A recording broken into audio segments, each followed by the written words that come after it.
Hi, this is Nathan. Welcome to the Wad Fam Chalk Pod.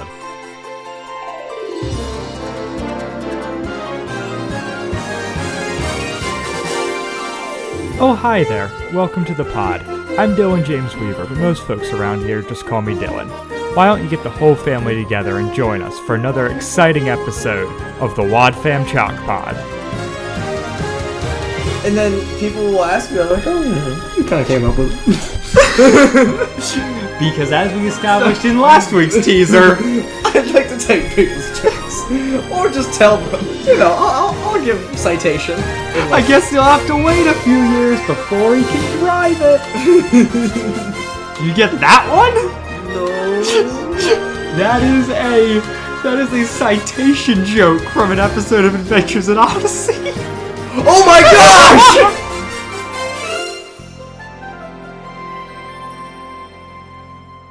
Hi, and welcome to the Wad Fam Chalk Pod. I'm Dylan. I'm Andrew. We're not laughing! Nope. And, well, I guess saying this is the Wad Fam Chalk Pod would be redundant. Welcome back. Oh yeah, we're covering episode 462? 462. The WE. Yeah. It's a good one. It looks like and I was doing voice text for a lot of my notes because I was doing it while I was driving and it did not pick up well. Andrew. I'm a safe driver. I've been in 0 accidents. Been pulled over 0 times. I was driving the speed limit and listening to and recording analysis for an episode of Adventures in Odyssey. Alright. Yeah. That happened. Yep. It's okay. Dude, I don't know where to start. The episode starts off with a dream sequence. Wait. Oh, yeah, that's right. Yeah, that's weird. Yeah. Yep. With Nick Mulligan, a character that we haven't really talked. No. I think he was mentioned in an earlier episode. Yeah, I think Nick was there when they put in the exploding modem. I think he was there. Oh, no. Wait, the comment that was made then was she was asking who has a key. And he was saying that Nick doesn't have a key. There you go. That's how I remember. I'm surprised that he was actually, his name was mentioned. Well, Odyssey's nothing if it's not name dropping. Yeah. It's It's pretty very, big on very good at that.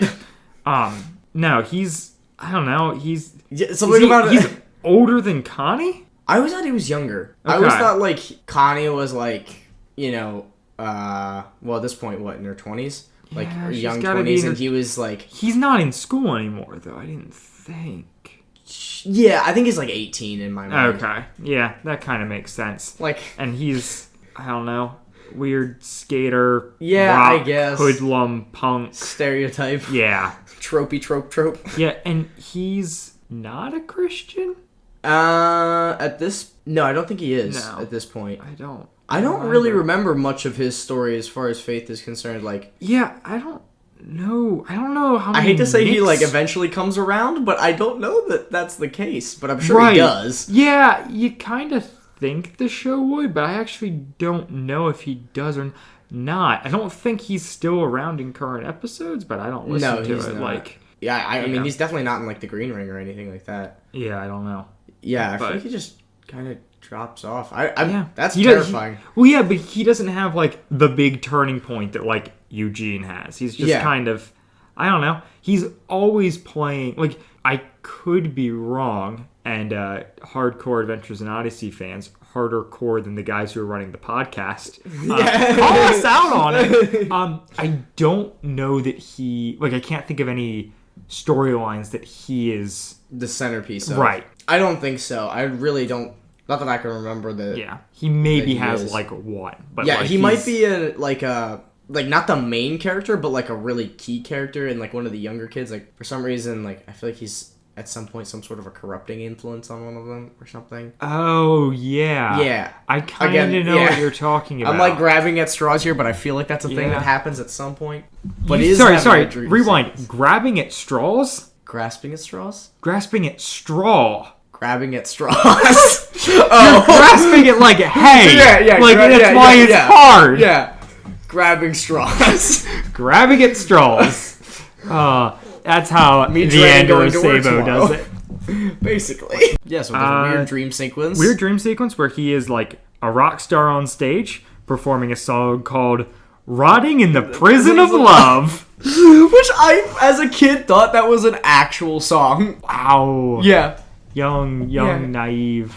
Yeah, I was like, wow, that's interesting. That sounds like a real song. Okay, all right. Rotting in the Prison of Love. What is did you figure, I have a note about it, but the guitar lick that his dream sequence goes out on. That's what it sounds like. I was like, which is why I thought it was the same thing. Yeah, I was like, it is very clearly a song that I know. I just couldn't pick up which one. So leave it to the music aficionado. What do you mean, Andrew Dylan? Acebo. You know just as much about music as I do. We just know about different kinds of music. So back to the dream sequence. Oh yeah, opens on a dream. I guess it's a daydream. Though. Yeah, because he's vacuuming, right? Yeah, yeah, or not vacuuming. I think he's just kind of standing there with the vacuum on. I've done it. Because Whit's like, are you vacuuming? And he's like, yeah, for sure. He's like, he's such a slacker stereotype. It's really... Yeah, this is a very tropey episode as far as, like, new characters and characters just, like, really playing up certain parts of them. Yeah. Yeah. It was good. Yeah, I thoroughly enjoyed it. Positive tropiness. Yeah. Before that... I said the quirky intro actually reflects a quirky episode. Like, most of the time, the episode intros are, like, kind of weird and, like, unrelated. The teaser. Yeah.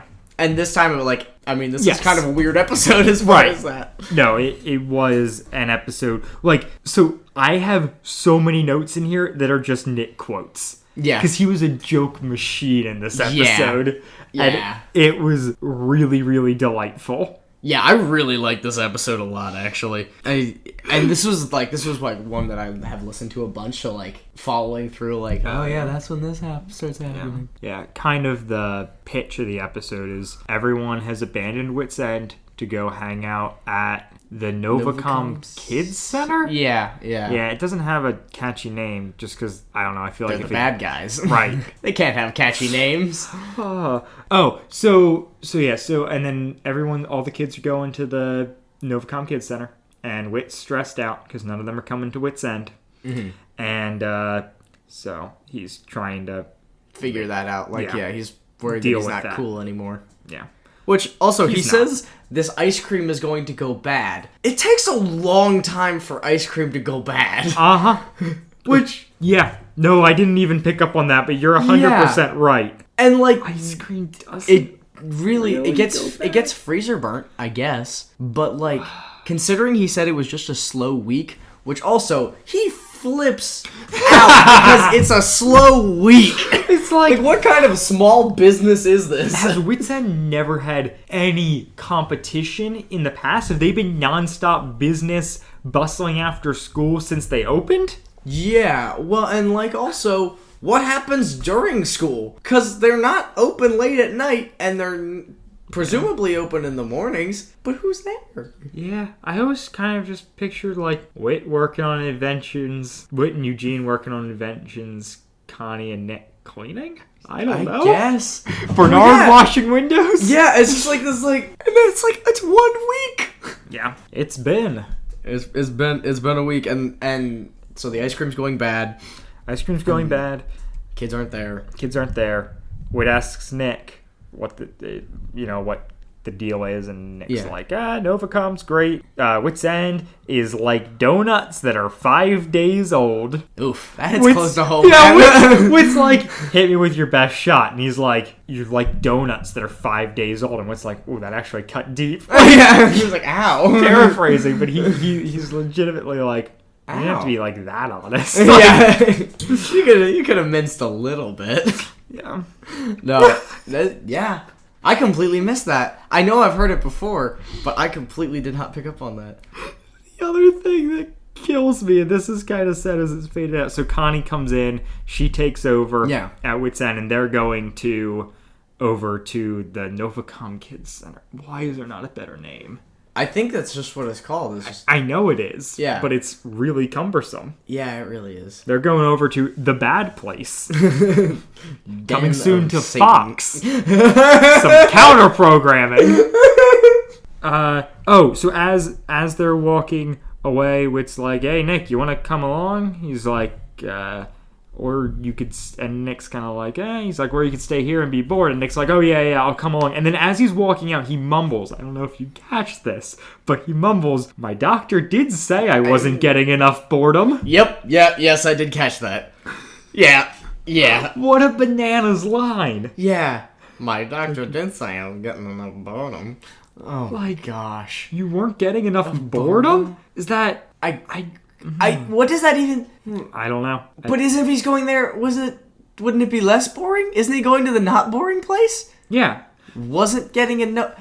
Right. It doesn't track. No, because he agrees to go with Wit, and then he's kind of like, well, my doctor did say I wasn't getting enough boredom. Like, oh, maybe I should stay. But then he doesn't. Oh, I was thinking it more like, I'm going because my doctor says I should be more bored. Dissecting his jokes. Yeah. It's terrifying. So then the two of them are walking around the Novacom Kids Center. It rolls off the tongue. Nick showed him around. And then they run into the kids, and the kids are mad uncomfortable, which I was thinking about it while I was listening to it, and I was like, should they actually be uncomfortable? Would I be uncomfortable in this situation? I feel like I would, though, because they know that Novacom is like a direct... So the Novacom Kids Center is a direct competitor to Wits End. So, like, you're gonna be a little bit uncomfortable, but these kids genuinely seem terrified of Wit. Yeah. It was uncomfortable for me. Yeah. No, that's what I have. I said the voice acting's really good. I'm genuinely uncomfortable. Yeah. Yeah, it was really good, and like the background noise in this episode is spot on. Oh yeah, no, the engineering is out of this world. Really good. It's Liz and Nathaniel are the kids, by the way. Yeah. This is their first appearance in the Novacom saga. Oh, I think. Good to know. But we know them from other stuff, and I was less excited about Nathaniel than I was Liz. Yeah. I was just like, oh, it's Nathaniel. I guess we have 2 wet sandwiches in this series. Yeah, I'm gonna say Nathaniel's not a fun guy. Yeah. I was just kind of breaking this down. I was like, is he different than Alex? No. Because they're both, like, awkward computer kids. Yeah, I don't know. I think the writing is... I think maybe Alex is, like, more shy? Yeah, I think Alex is more shy, and also has, like, the whole plot line with Cal being his contrast, and therefore I think he's a little older, too, than Nathaniel. Older? I feel like... Dude, I don't know what age anybody in this show is. Liz and Nathaniel's a little bit younger. I know Wit is old enough to have gray hair, but not old enough to be dead. Yep. And that's about the only age I'm confident about. Yep. Well, no, Wit should definitely be dead. Wit should be dead 3 times. Ooh. Rest in peace. I mean, his third voice actor is still alive, Andrew. For now. So maybe he should be dead twice. 2.5. 2.5 deads. All right. Anyway. Wow. Oh boy, I'm sorry. That's like Nick levels of bad joke. I'm sorry. Moving on. You can top notch. While they're there, Ricky walks up. Yeah. Hey, Ricky, who is the cool hip version of Wit. Yep. And so it's really interesting because this whole episode is like after they revamp Wit's End, the big thing is like Wit still doesn't know what's going on in these kids' lives. Yeah. And feels like they're so disconnected because of all this tech and whatnot. But in this scene at Novacom with all this tech, Ricky is like super invested in their lives. Yeah. Like he is really jumped in, like knew everything. Like they clearly talk about stuff. They have more of a back and forth with the planning of things. Like he and Nathaniel seemed like they were on real good terms, which is just interesting because when Wit's End undergoes its transformation, the problem is, hey, now people are now people are just hanging out with computers instead of people. Yeah, so the Novacom Kids Center has is all the super tech stuff, but yet they're still able to manage relationships and stuff. Yeah. Well, and also comparing it to the slow week, 5 days. 7 days max. That Wit's End. You know it's not open on Sundays. It's 6 days max. 6 days max. I mean, obviously it's just meant to symbolize something, but I'm like, wow. Right. Well, and clearly the whole thing with Ricky is just to show Wit's been replaced. Yeah. And then later, we need a reason to switch back to Wit's End, so it's Wit can't connect with the kids, even with all this extra stuff. Yeah.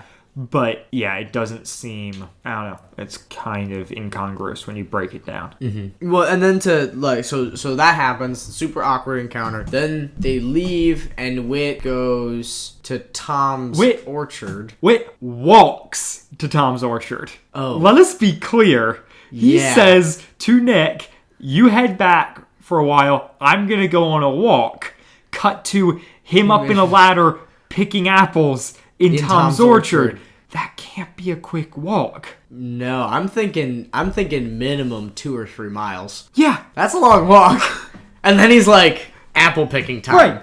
And barrels! Literal barrels of apples. I guess he hasn't been selling a lot of ice cream. He's got a lot of pent-up energy. Also, there's horse noises when Tom comes up and sees Wit. Oh, interesting. There's horse noises in the background. He's in an orchard, meaning that Tom is riding on his horse through his orchard. You think Tom was coming up on a horse? Is that... Yeah, well, there's horse noises in the background. Right. Well, horse noises is in like it sounds like Tom's on a horse, or like it sounds like there are horses pent up nearby. It's too loud for them to be pent up nearby. Okay. And also, they're in an orchard.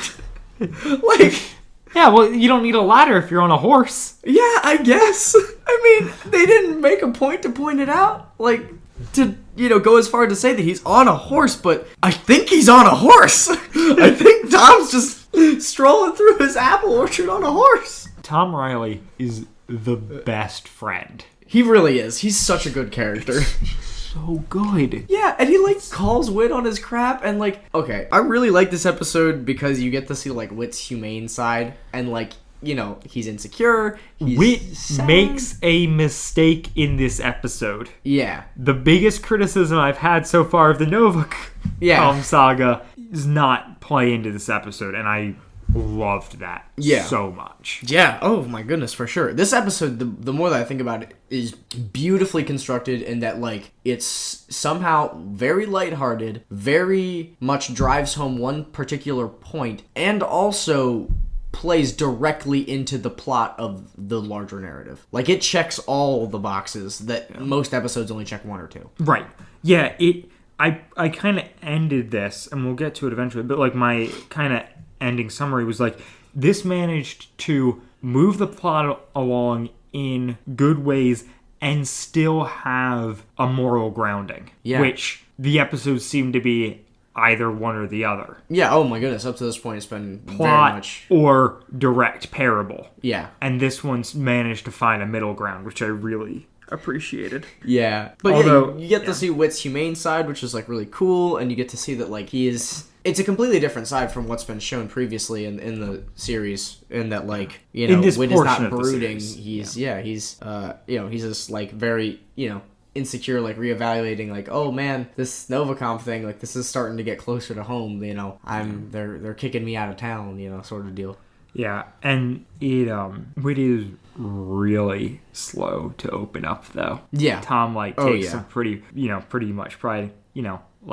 Like all good Christian men, he is playing his cards real close to the chest. Yeah. But he does open up. So yeah. Yeah, and he opens up and Tom Riley's just a really good character, and is really comforting too. He's you're popular for a reason. You've been popular for a long time for a reason. Yeah, exactly. And to that extent, Wit's insecurity, while I appreciate it so much, is coming out of nowhere. Oh, yeah. It's literally been a week that the kids have left, and he's already they think I'm irrelevant. I don't know what to do. I thought Wit's End was going to be a place where kids could hang out and and I'm just man, this is a spiral.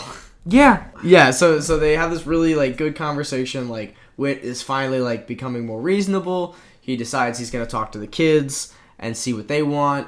So he does that. They create a suggestion box, which he makes the point of saying, I will take written or verbal ideas. Yeah. As if to explain to the audience what a suggestion box is. Which, I understand. It's a younger audience, but, this just a piece of dialogue that does not fit at all into the rest of the sentence or whatever is going on. Like, you're right. You're totally right. Like written or it's verbal just ideas. weird exposition that we don't need. Yep. I think we would have been fine otherwise. Yeah. No, you're right. And then the kids have all their ideas, which are special. I was like, in general was like, no, these ideas are pretty good. And then the Liz one just made me mad. The virtual shopping. Because I was like, well, because she starts out by saying, like, all these VR games are geared towards guys. We need one geared towards girls. And I'm like, yeah. You go, girl. Yeah, like, I fully support you in this, Liz. And then she's like, how about a shopping simulator? And I was like, oof. Come on, writers. Come on. We deserve better than this. I mean, do you think that Focus on the Family is gonna push a progressive agenda about women? Do you think? I mean, yeah.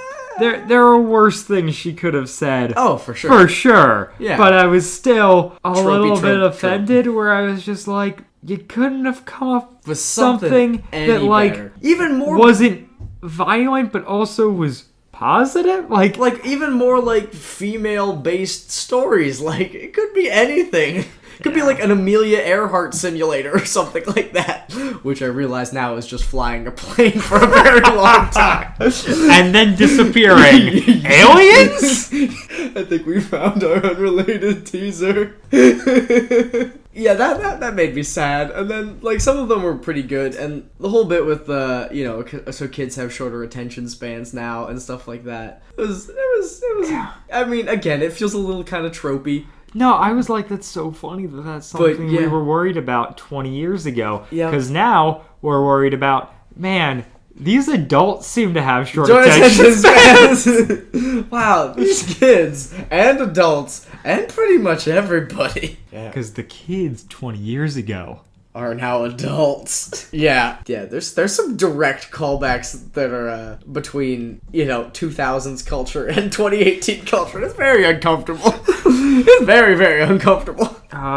So they... What do we... Oh, we get... Now, some of the other suggestions, we get one from Eugene. Mm-hmm. Once again absent, but mentioned. And then Nick's really pushing for the skateboard thing. Yeah. His quote is, "Blessed are the skateboarders, for they will inherit the sidewalks." Yep. And then when Whit's like, "That's not in the Bible," he was like, "Well, I saw it on a bumper sticker, and bumper stickers don't lie. I like to think of them as little nuggets of truth." Yep. I was just like, man, Nick is killing it. Yeah. I love this so much. And I just realized now, the reason that those jokes didn't stand out to me is because I've heard this episode like at least 10 times, and they're just second nature. There are jokes that Andrew says. Yeah. Oh, God. I remember there was a time, because the whole bit with the guitar intro in the beginning, I had the exact same thought. I know this song. What is it? And I was listening to the episode while I was in the shower one time when I think I was in middle school or something like that. And I was like, "Smoke on the Water! That's it!" And I get out of the shower and I'm like, "Mom, I figured it out!" And then I had to explain it to my mom. And she was like, "That's nice, Andrew." And then left. There are legit Adventures in Odyssey jokes that I have claimed as my own and have been saying for 10 years. Oh yeah. There's a lot of stuff that's just incorporated into my vocabulary. Yeah. I just realized, I'm the exact same way. Yeah. Yep. Yeah, that happens. We listen to the show too much. What thing, like, wow, I am really into this show. The more I talk with you, the more I'm like, how many hours of my life? Too many. I guess. I really guess so. So where were we? So they got out of ideas. So now there's construction happening. Yep, and nobody can go into Wits End for another week. 2 weeks. Oh, 2 weeks. 2 weeks. But the kids are outside of Wits End complaining to Connie about not being able to go in, even though they spent the last week not hanging out there. Yeah. Like, if after a week of no one being there, there was suddenly a crowd of kids outside, which should maybe be like, oh, I probably don't have to do the most crazy, like, turn on its head. Yeah. Like, the thing... Not even facelift, just, like, really botched plastic surgery. What I don't get is why Wit wasn't, like, as much as I am in the camp of Wit should be allowed to make mistakes, Yeah. I still am perplexed that he didn't Defies realize logic, this yeah. was a mistake. Because everything I know about him should be super adverse to what he's doing. And grounded in logic, and there's no logic behind Well, this. and like he even, like, when the kids are throwing out suggestions and stuff, none of them is he super excited about. Yeah. But he still goes through with a bunch of them. Yeah. But Yeah. yeah. It is actually just, now that I think about it, just such a stark contrast to everything we've seen from him so far. Yeah, I legitimately, and maybe this is how the episode was going to go. Originally, someone rewrote it, but like, Yeah. I legitimately at this point was like, not remembering how the episode ends. I was like, did Wit just completely redesign Wit's End to make a statement about how fads are bad? And the answer is, no, he did not. Focus on the Family did. Yeah. But like, that went through my mind of like, because What is Wit this? Yeah. is the voice of Focus on the Family. Yeah. Like, it went through my mind of like, oh, is this just all an elaborate ploy to be like, haha, told you so, things were better the way I had it than the way Novacom's doing it? And the answer is no. And I'm kind of impressed. Yeah. Yeah, even though I wish he made a more realistic mistake, I'm glad he made a mistake. For sure. And it means, it means a lot to, I think, to the series to show, this side of him, especially given the context of what we've seen from him so far, what we see from him after this. It puts him in like kind of a vulnerable position in which then, we can keep moving. So basically, construction ends, Wit's End opens up, it's super new, super updated, like, there's computers, there's all the stuff that not all the stuff, but a lot of the stuff that they suggested. People are ordering at computers and stuff like that. And it's, like, pretty cool, and there's a lot of kids in there. And speaking of which, the production value is top-notch because the background noise is so much louder. And, like, you can hear kids running around and stuff. It was really, really good. No, they knock it out of the park. This episode and the next one are both really good. Yeah. The next one is so good. And then, what is her name? Oh, story.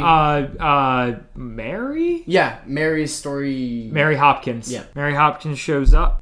Wit is like, you remind me of someone. And Do you get the meta joke? Is that the same voice actor who does his wife? Yep. Okay, that's what I was gonna say. It's the voice of Wit's dead wife. I was like, I get it as a meta joke, but also it just becomes cruel as soon as you think about like, I just see my dead wife and other people. Right. Wonderful.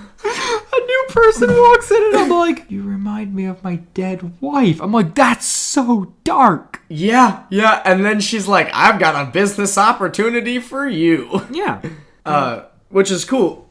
So basically, he talks to, is this before or after he talks to Nathaniel about... She comes in, Yeah. introduces herself, then he goes and talks to Nathaniel. Yeah. And then she comes up and joins them. Okay, yeah. So Nathaniel is sitting quietly in front of the Tower of Babel display and is like, this is nice, it's simple, it tells the story well, and like it's a super like somber tone, and Wit's just kind of like sitting there kind of like, oh yeah, this is how things used to be. That's pretty cool. If only they could be like this that again, but they absolutely cannot. The WE is the way to go. Yeah. Well, 100%. And then Mary walks up and then is like, hey, I want to open a Wit's End in Connellsville, and which is really, really cool. Yeah. So this is the first time Mary's introduced? Yeah. Which is, she's a pretty big character for the rest of the series. For the rest of this arc, she's in and out, I think, a bunch. Yeah. Especially... Kind of like Jack and Joanne sort of situation as far as how involved they are. Yeah. Or Jack and Joanne are probably more involved. But no, she's definitely around quite a bit. Yeah. I don't know. It was a really nice way to end the episode. You get the whole bit where... So she wants to open up a shop in Connellsville. That expands the universe. It, reassures Wit that, like, what he's doing is not only good enough to stay in business, it's good enough to grow. And, like, he says it's a ministry opportunity, which is, like, really cool. And I'm like, wow, Wit, you're a nice person again. This is great. Yeah. This album brings back the Wit I know and love. That's what I like. Now to trample all over what you've just said. Go for it. I have some big questions about the economics of Odyssey. Yeah. Okay. 1. Does Wits End charge for anything? Presumably just ice cream is my guess. But I don't know. Because Right. nobody ever pays for anything. Uh-huh. So how is it a good business decision to open another one? Well, I think that they do. Yeah, because it's an ice cream shop. Right, but you have to assume that the cost of everything else, Yeah. there's no way ice cream can cover that. Yeah, but Whit also owns an encyclopedia company. No. I realize. Well, and see, this is the thing exactly. Is I've always been able to write off Wits End as it doesn't matter that it's a money pit because it's Wit's ministry. He's got infinite money. Yeah. And like none of that matters. But the idea of franchising it then brings into question like, How can you do is more this of a source of revenue? I don't believe that it could possibly... Yeah, because there's stuff about the register that they talk about. So Right. they definitely have a register. Yeah, no, they do definitely like drinks and stuff. Although that part makes me think like, how much money are these kids' parents giving them to spend at Wits? Like some of that stuff, I'm just like, Yeah. kind of crazy. Yeah, but like, how fat are none these of kids if they're eating ice cream every day? That's my question. none of the other like, but nothing else can cost anything realistically. No, there's no quarters on the imagination station or anything Right. like that. Right. And then kind of my thought with that is this has always been, it kind of harkens back to me being like, why did we think this transformation was a good idea? And it's like, if this is not a money-making thing, the reason you're sad that all these people are gone is because you're trying to pour into them relationally. Yeah. Would you not realize that this new direction is a bad way to pour into them relationally? Like, why are you purely focused on drawing in numbers and not caring about the quality of time spent? Yeah. Well, for sure. And maybe he was just being short-sighted and he thought, you know what, if there's kids Classic here, Wit I'm thing going to to do. get... Yes, short-sighted Wit who was like, a tower? Nah! Novacom's gonna be bad someday. Yep. Yeah. Brooding. I don't like it. But yeah, so it's... And maybe that was He's just his angry, thought. but mostly fascinated. Well, like, yeah, maybe that was just his thought was, hey, if there are kids here, I'll be able to reach them regardless of the environment. Yeah. One, I think it does seem like Whit just loses his mind and has like a mad scramble for being like, I just need people in my store. Yeah. I'm irrelevant and don't matter. Are you my wife? No.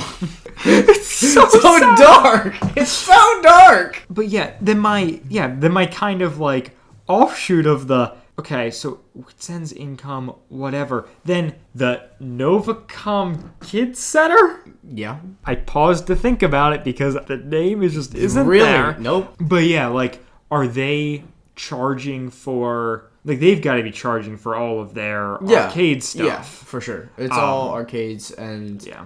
I don't even know if they mentioned much about having food there. or No, anything it doesn't like that. sound It's just like all, it. all Sounds games. like it's all arcade stuff, which... Which they already have an arcade in Odyssey. Do they? They do, because I remember an episode in which there's a lot of arcade involved, and I forget Okay. what specifically about it. I believe you that such a thing Yeah. could exist. Yeah. But yeah. It's one of the early episodes. Okay. Yeah. Maybe that one's been torn down. It had Officer Harley in it. They had to get rid of the whole thing. We are throwing the baby out with the bathwater. Oh. It's gone. But yeah, that's I That's don't know. pretty much... Overall thoughts on the episode at all? Well, we already talked about it. It was Yeah. absolutely delightful. I feel like it plays really well into the plot. It isn't, logical in a lot of ways.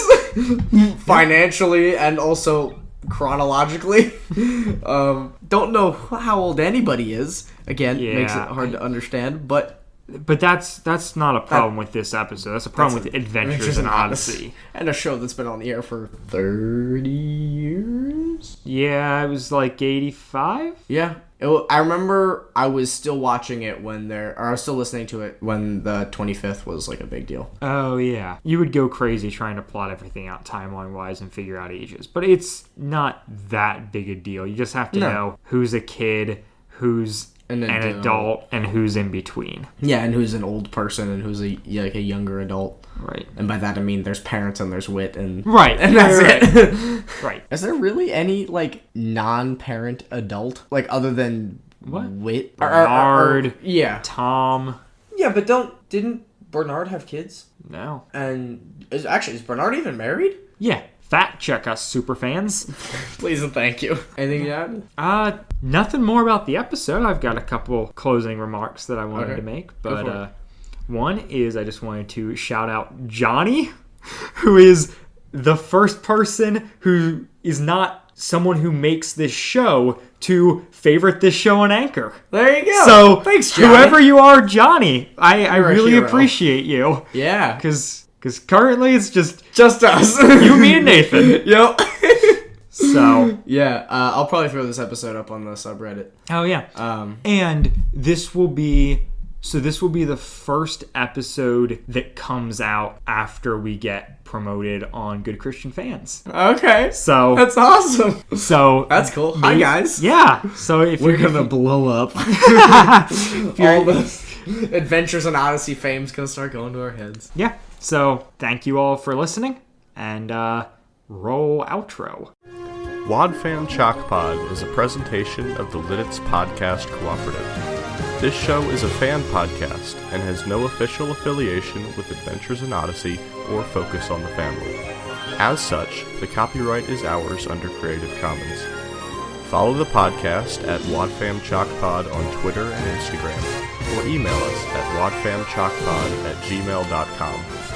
Episode 4, The W.E., was hosted by Dylan Weaver and Andrew Sabo, and edited by Dylan Weaver. And I'm Nathan Haverstick, hoping you'll join us next time for more of the WODFAM Chalk Pod.